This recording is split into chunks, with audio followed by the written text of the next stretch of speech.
Transformer au lieu de jeter, c'est peut-être la solution pour faire face aux pénuries de matériaux dans le secteur de la construction.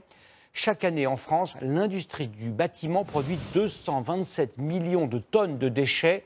Sur certains chantiers, désormais, on recycle. Exemple en Ile-de-France. Ludovic Romanin, c'est Thierry Valta. Dans le jardin de cette maison de retraite, ces deux abris doivent être démolis. Ce ne sera pas fait à l'aide d'une machine, mais à la main, au marteau et au pied de biche.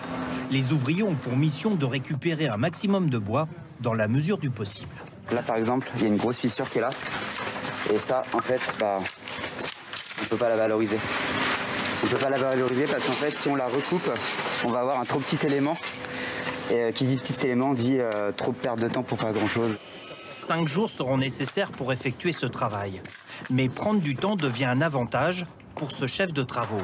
Les déchets deviennent une source d'économie, car 80% d'entre eux seront réutilisés sur de nouvelles constructions.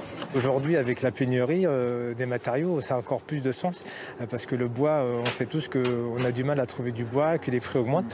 Donc il n'y a aucun intérêt et c'est inconcevable de les casser, de les jeter. Le bois récupéré reprend une nouvelle jeunesse dans cet entrepôt.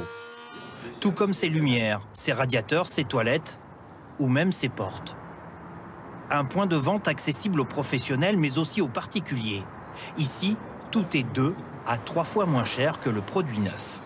On se base sur des feuilles d'autocontrôle pour valider chaque étape de nettoyage d'une prise, d'un lavabo, de WC.